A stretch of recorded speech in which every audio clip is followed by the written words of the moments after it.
We're now going to go to the personal statement. Right Honourable John Healey.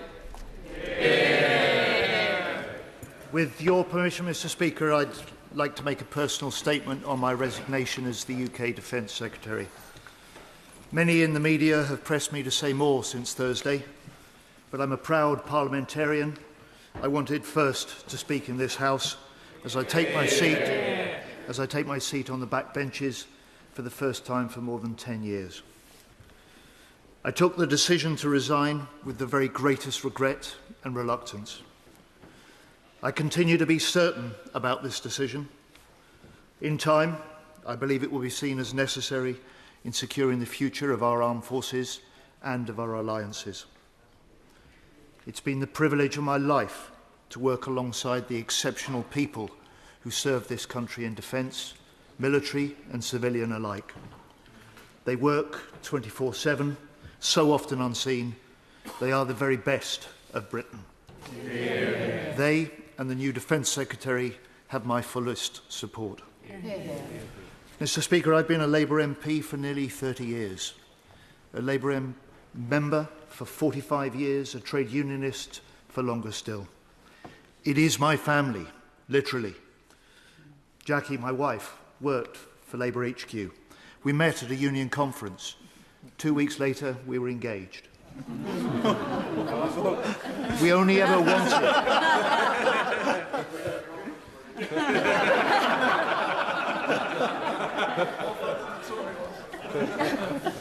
Look, we ask so much, all of us, of our partners in politics, but we only ever wanted a successful Labour government leading a stronger Britain.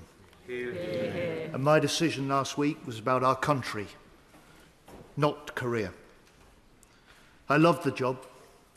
I won't miss going to bed with 3 phones or 3 a.m. phone calls. And I'm proud of what we've done in less than 2 years as a Labour government. We've stepped up international leadership for Ukraine. We've raised defence investment 3 years earlier than anyone expected. Won record defence export deals. Given the armed forces their biggest pay rise for 20 years.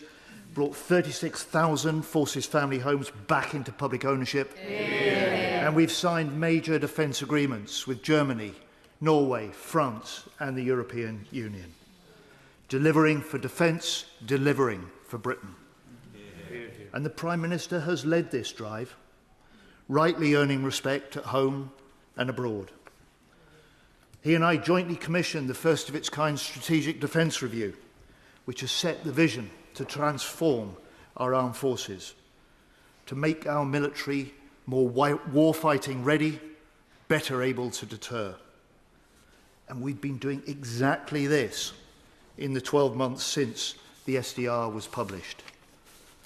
Delivering in a different way. Investment with deep reforms to get a grip of budgets, procurement and delivery. Investment so that every taxpayer's pound works twice. Once for national security and once to back British industry, create British jobs. Investment in new defence tech, drones and AI that draw lessons from Ukraine for our own UK forces. And I will always seek cross-party common ground on defence, but I won't let the Conservatives forget their record in government or the hollowed-out legacy they left in our armed forces. Mr. Speaker, since the SDR, we've seen the world changing still faster, with threats increasing and demands on defence rising. Conflict in the Middle East, new NATO missions in the High North, the US moving forces away from Europe, intensifying attacks in Ukraine, and increasing Russian aggression towards the UK. NATO has now said we must prepare for war with Russia within the next 5 years. This is the age of hard power and rising threat. This is not the moment for calibration or incremental change. This means bigger politics, bolder priorities, harder choices. And Britain's challenge now is the transformation and the rearmament of our armed forces. the Prime Minister knows what the country needs for defence. He spelled out the threat this month when he said, "It is our intelligence assessment and the assessment of other countries in NATO that there could be an attack by Russia on NATO as soon as 2030. So Britain must set the headmark of spending 3% on defence in 2030 and a clear path to 3.5% in 2035, the commitment all NATO nations have made to each other and to their people. And I believe this would command wide cross-party support. Mr. Speaker, our predecessors in this House experienced what happens when deterrence fails. Our predecessors in this House entrusted us with institutions like NATO that they created to keep us safe. We don't choose the circumstances in which we serve or the responsibilities that fall upon us either in this House or in government. And it's the duty of our political generation now to ready Britain for the uncertainties of the years to come. And the decisions that we make in the months ahead will be judged by those who follow us. At this dangerous time, I see the current defence investment plans falling well short of what is required. A rise of 0.08% from next year to 2030, no date for reaching 3%, no path to 3.5%. By 2030, well over half of NATO members will be spending 3% or more. And when allies are looking for British leadership, we must not fall behind. When NATO needs European nations to step up, we must not fall short. Our adversaries don't follow timetables set by the Treasury. I appreciate how hard this is for Cabinet colleagues, and I'm very grateful to those who support what's required. But not all needs to be done by cutbacks elsewhere. There are credible ways of meeting the mid-term funding challenges, working multinationally, and as other nations in Europe are doing. That could allow us to protect the ability to deliver our Labour missions across government. Beyond this, Mr. Speaker, we need a bigger view of national security. It's not just the job for defence or the agencies. Every department has a part to play in national security and national resilience. From energy to transport to health. Security must run through the government like letters through a stick of rock. And security must be felt in the communities right across Britain, reversing long-term decline and bringing new jobs and new hope. For now, Jackie's just grateful I no longer carry 3 phones in my bag, although I do still have my bottle of HP sauce. We now come to the next personal statement. Al Carns. Mr. Speaker, with your permission, I'd like to make a speech on my resignation.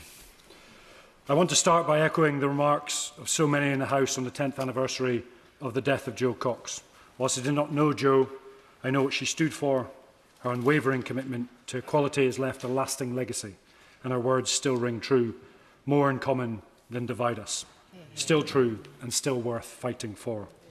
I'd also like to pay tribute to my right honourable friend from Rochester and Coningsborough.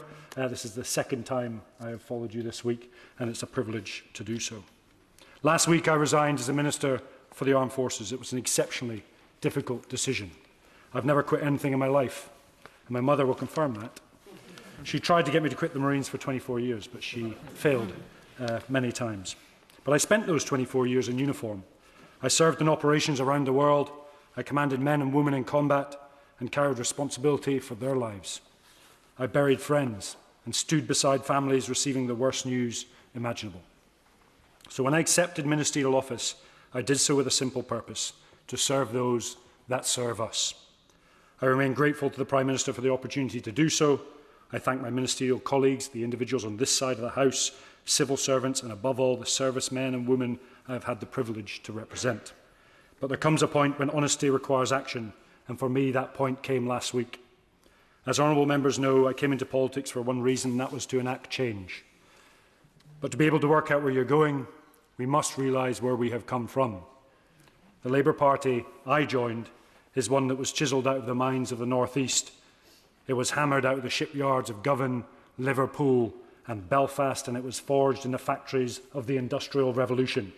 Calloused hands, sore backs, people who did a hard day's graft and asked for one thing in return: a government that has their back. That's the tradition I serve in this House, and it's the tradition that shaped that decision I took last week. And I resigned for several reasons. Firstly, because I no longer believed the Defence Investment Plan was preparing for the wars we are most likely to fight. The character of warfare is changing at an exceptional speed. In Ukraine, a navy without a ship has destroyed a navy. A drone costing thousands can destroy a tank costing millions. A drone can now strike 2,000 kilometres into Russia at a fraction of the cost of a fighter jet.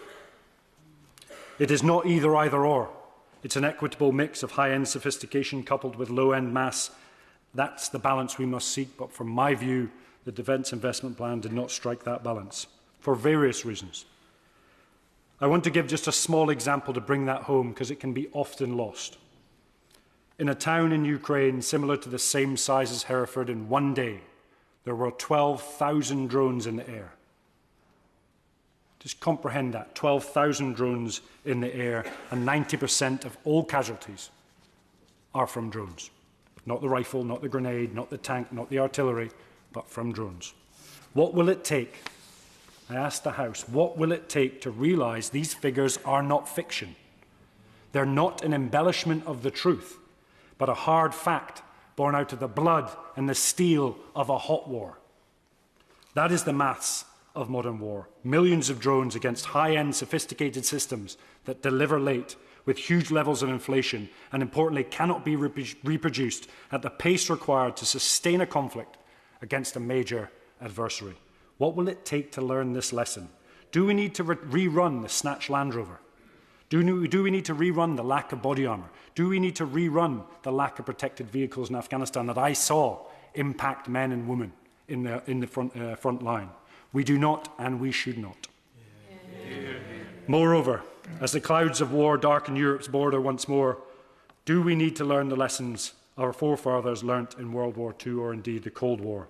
This isn't about individual items of equipment or bespoke defence funding lines, but about preparedness, about unity of purpose, prioritisation and national resilience. We are no longer packaging up our military to deploy to a foreign field, but being ready to fight from here, fight from the home base, for democracy, for the right to self-determination and for European security. The reality is we are spending too much time preparing for last year's war, not tomorrow's. And I urge the House to push for transformation, push hard and push for delivery this side of 2030. Secondly, because even if the plan had been right, it was not adequately funded. I do not lay all the blame at number 10 or number 11. We failed, I failed to make that conversation and that argument. But national security and economic security are not competing priorities. They are the same priority. A country that cannot defend itself will not stay prosperous for long. Put simply, a country that cannot defend itself will struggle to protect its prosperity. And thirdly, I left because I could no longer ignore the continued failure to address the treatment of our veterans in Northern Ireland. It's a difficult issue, and I cannot describe how difficult this fight has been. Whatever the view people have of the Troubles, a country owes a duty to those it sent into harm's way under lawful orders. That duty does not end when that uniform comes off. The Labour movement was built on a simple idea, that the people who do the hard work this country asks of them deserves the backing of the state in return. Too many veterans have carried uncertainty for too long, while others have benefited from political accommodations that were never available to those who served, and I could not reconcile that with my own understanding of duty. But, Mr. Speaker, in slightly more detail, the IRA failed to achieve its political ends through the use of terrorist tactics. We must be exceptionally careful that we do not help them achieve those ends through other means. Constant, never-ending legal wranglings that undermine the contract between the nation and those that serve is neither a good use of tax-paying money nor an effective execution of strategy. Inquests, inquiries and an independent commission creates a hierarchy of truth. It will cost us hundreds of millions for 15 years. Painting the state as an aggressor, supporting our adversaries, political objections and causing untold anguish for those that only ever deployed to protect us. We have neither the political capital nor the resources to spare for this unjust journey. In broader terms, in 2026, security means more than military strength alone. It means secure borders, secure energy, secure jobs and secure communities. It means knowing that if you work hard and contribute, one unexpected bill will not push your family into crisis. It means knowing your children will have opportunities you did not. These things are connected. They absolutely are. The cost of living is shaped by conflict thousands of miles from here. Hostile states target our infrastructure, our supply chains, our democracy. Energy security shapes economic security. Economic security shapes social cohesion. And importantly, above all else, social cohesion shapes national resilience. The old line between domestic policy and national security is breaking down in front of us. But, Mr. Speaker, our history points the way. In 1945, Britain was exhausted. We were in debt. Our cities had been bombed. Rationing went on for years, and yet Attlee's government did not conclude that Britain could afford one priority. It built the NHS. It expanded the welfare state. It invested in housing. And it took the decision that Britain would become a nuclear power. Those decisions came from the same understanding of what this government for, what Labour is for. A country worth defending should look after its people. A country that wants to look after its people must be secure enough to do so. That is the Labour tradition. It is also, I would argue, the British tradition at its very best. But somewhere along the way, we have stopped thinking like that. We begin treating defence, growth, energy, public services and social mobility as separate conversations. They are not. They are different parts of the same challenge. Whether Britain can still provide security, opportunity and resilience for its people in a more dangerous world. That is why I ultimately concluded I could no longer remain in government. The issue was never simply a defence budget. It is whether government was moving with the urgency the moment demands. We know nearly 1 million young people outside education, employment or training. We know poor mental health costs this country hundreds of billions. We know our armed forces needs modernising. We know our adversaries are becoming more aggressive. We know our energy system remains exposed. We inherited a mess, but the population is fed up of pointing the finger. They're looking to us for courage, clarity and conviction to make the changes at scale and, importantly, the speed that the nation requires. But, Mr. Speaker, I've seen what our country can do. I've seen it in uniform. I've seen it in the communities across the nation. I've seen it on these benches where we are at our very best. The talent, the ideas, the passion, the courage, it's all here. Indeed, we have it all. I resign because I believe Britain and this Labour government can deliver. I believe we can think longer term. I believe we can act earlier. And I believe we can once again build a country that provides security in the broadest sense of the word.